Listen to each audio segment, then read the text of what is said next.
Welcome back to the show. We got a great one lined up. Somebody roll that beautiful intro.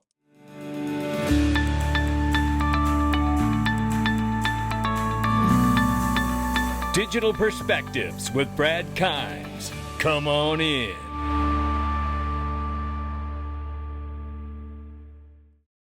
Welcome back to the show. 11 days until XRP Las Vegas, the largest XRP conference in the world, May 30th, May 31st. Don't miss it. Here's what's going down. Hi, I'm Bri Teresi. I'm a model and a crypto enthusiast. The excitement is building.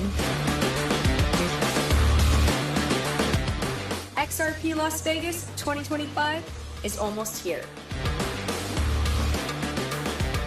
Learn more about the evolution of finance and Web3 from top industry leaders.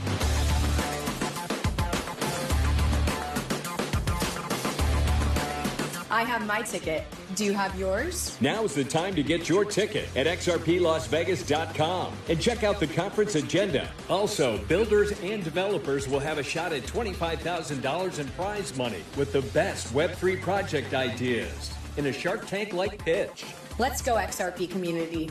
Lock in. There you have it. Get your tickets, ladies and gentlemen. The VIP's about to sell out, and open up your free account at Caleb and Brown and start getting the best night's sleep you've ever had since you've been into crypto. Why? Well, first of all, you get institutional grade custody for retail folks like you and I.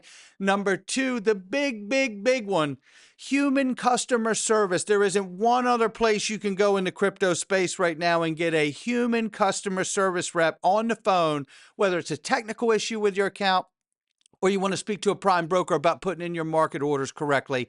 And I'm telling you, and multiple layers of security that are just built into their service. You just can't beat it, ladies and gentlemen. I'm telling you, this is why I'm going to talk about this until I feel like everybody's gone and taken advantage of this, because it's a free account to open, xrpwealth589.com. Open up your account today and get started before the bull run hits and the exchanges freeze up. Meanwhile, BitMEX says this. They hint at an announcement that will leave a ripple effect on the market, they say. Really? And here's where it is right here. And they're saying, keep your eyes peeled. We have some news that will definitely going to have a ripple, tagging ripple effect on the market. You don't say. Well, we do know from President of Ripple, Monica Long, and CEO Brad Garlinghouse, they are in an acquisitive time period. So watch out. Maybe they're buying BitMEX. I don't know. We'll see. BlackRock now holds 631,962 Bitcoin, worth $65 billion for its spot Bitcoin ETF. Well, how about that one, ladies and gentlemen? I'd say there's popular demand for the product. You know, that's how you know, right? However, there's still a lot of FUD going on out here about Ripple and XRP, and it is quite disturbing. I want to show you this video very quickly here. This is a gentleman here we've heard talk before. He's having trouble processing Ripple and XRP, becoming a household name for back-end payments like Ripple Van Winkle says. Give him a follow. Shout out to you, my friend. Take a listen. It's not so much like, what do you believe? It's the Family Feud style of investing is how I would describe it. Uh-oh. You know Family Feud, this game in America? Yeah. Right? For listeners that don't live in America or have been living under a rock, Family Feud, go watch it. Because the game is sort of like survey says, and they survey 100 or X amount of people. And so it's like, and they ask a bunch of questions, right? Like, whatever. What do people do on a first date? Right? What are the top 7 questions? And so how do you play this game to win? Not to be right, it's to win. Again, you're playing a game to win, not to be right. This is a classic CMS out there, probably listening. Do you want to be right or do you want to make money? And so that's what you need to anticipate is it's not the objectively right answer. It's like the social consensus.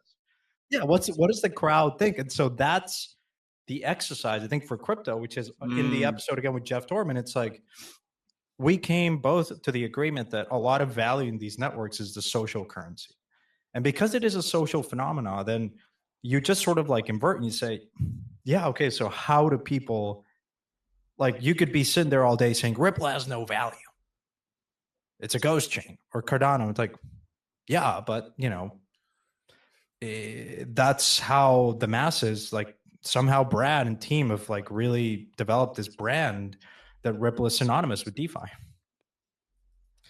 You ask 100 people in the world, not your 10 crypto degens and natives, and you tell them, how do you express a DeFi trade? Like crypto taking over payments. What are they going to say? Aave or Ripple? Maker or Ripple? Ethereum or Ripple? What's a payment chain? Yeah. Well, here, let me help him with it. Here's the reason why you're so confused. Well, one, the facts are that Ripple and XRP have been sued for the last 4+ years while the rest of the industries had a free regulatory monopoly pass, right?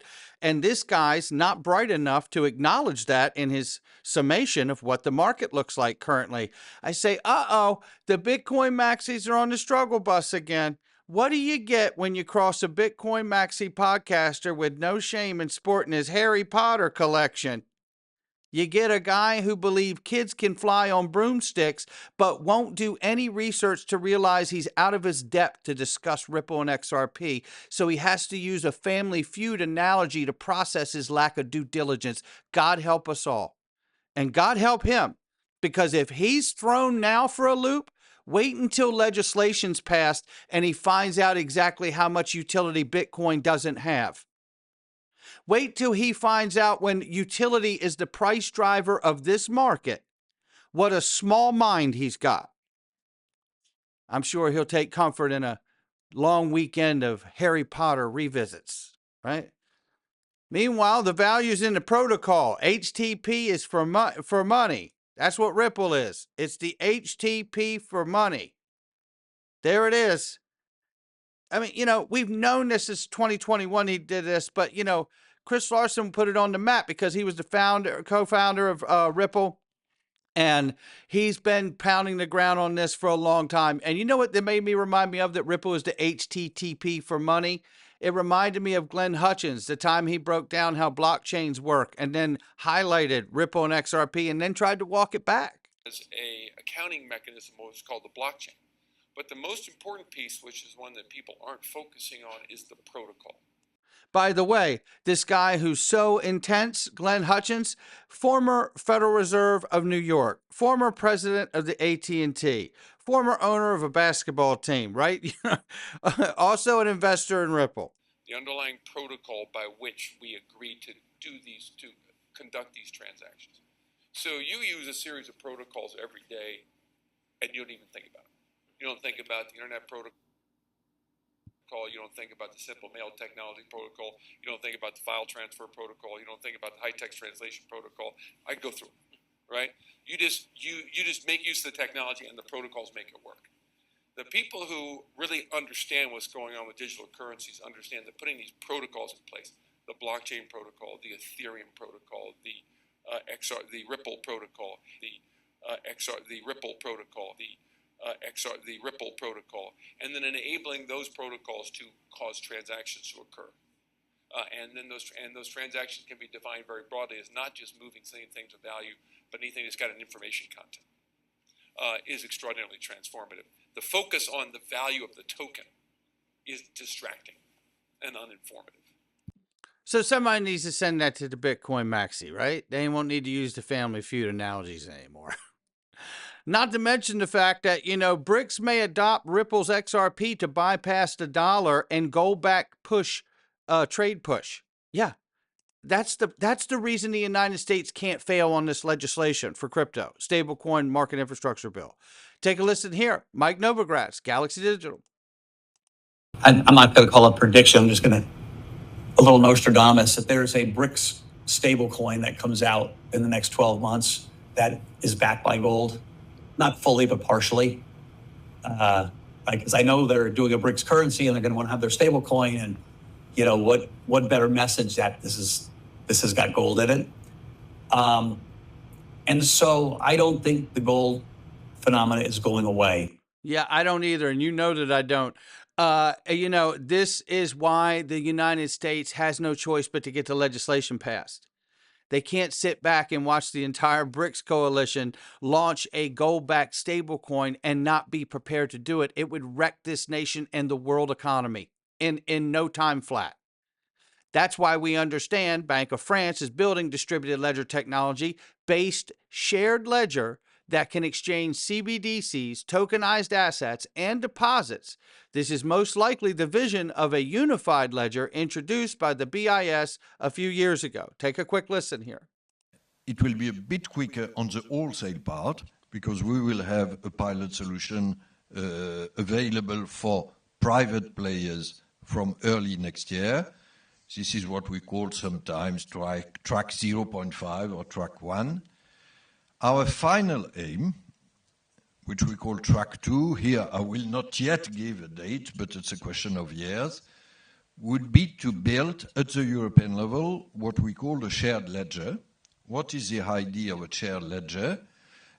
Is to have a platform where you can exchange central bank digital currency, tokenized assets, including tokenized securities, and this is very interesting in many experimentations we have run, and perhaps tokenized deposits.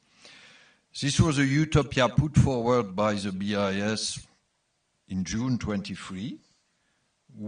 BIS, he said, right? Okay, well, BIS is one that talks about unified ledgers. And the Bank of France back in 2016, citing XRP, both Ripple and the Bank of France are in the new BIS Project Agora together as public-private partnerships. Shout out to Trad Steingraber for that. Alpha Bank would sell British pounds and purchase Japanese yen from the liquidity provider at an agreement upon exchange rate. Virtual currency such as XRP could also be used as an intermediary asset to bridge any currency pair. This is, this is the best we can do to know where we are, ladies and gentlemen. Things are bubbling just beneath the surface, right? And meanwhile, to tie it one more in here, Bank of France, don't forget, as recent as 2024, from Wrath of Common, it was the Ulster University notes the speed of Ripple's private ledger, which is currently being tested by the Bank of France as a platform for a euro-based central bank digital currency. So there you have that. This is getting so exciting to me because that's why we come back to getting legislation done possibly tomorrow evening. Take a listen. Crypto finally at the brink. Like we're gonna get a bill done on Monday. We're going to get a bill done on Monday. Yeah, and Senator Haggerty, who introduced the Genius Act, says the same thing. Next week, the Senate will make history when we pass the Genius Act that establishes the first ever pro-growth regulatory framework for payment stablecoins. This bill will cement the U.S. dollar dominance, protect consumers, increase demand for U.S. treasuries, and ensure that innovation in the digital asset space is in the hands of the United States of America, not our adversaries. This is where we're going. And there is no stopping this train. And if the Dems vote against this bill, it's really, in my eyes, treasonous. 90% of banks are ready to launch a stablecoin, says Cointelegraph right here, and that is according to Fireblocks talking to them. Fireblocks happens to be the institutional grade solution that is provided for you at Caleb and Brown. 90% of banks are rolling out stablecoins, says Fireblocks. So they must be doing custody for 90% of the banks. Come on in. This sounds like a total reset to me. Trump's over in the Middle East talking to all the countries that help support and elevate the U.S. dollar through the petrodollar agreement. And here we are about to unleash the next mechanism that will elevate the dollar for the next 150 years. It is stablecoin issuance, private stablecoin issuance. Don't believe it. It's still true. There's a grand economic reordering coming, as the U.S. Treasury Secretary says. In a few years that we are going to have some kind of a grand global economic reordering. There's something on the equivalent of a new Bretton Woods, And New Bretton Woods represents where we had the dollar selected to become the world reserve currency back in 1944. So here we have it. Eggrag Crypto says upgraded version 2.0 targets $8 to $13 and $18 to $27. This is all still in front of us from where he looks at the charts here. And I say shout out to him for even sharing and being gracious enough to share his insights and these charts. I just love the way he lays these charts out. You can get a look here. You can see all the breakdowns of the waves here and what he has. So you have the bullish zone, supply zone, ranging, accumulation, red flag. Who can't follow that? That's amazing right there. And if you look here in the previous times and movements, you get a good clip and snapshot of how it could affect here, right? So I absolutely love this. I love that we're all able to watch this and follow this where it goes. I'm getting super excited because Monday night, we may have stablecoin legislation.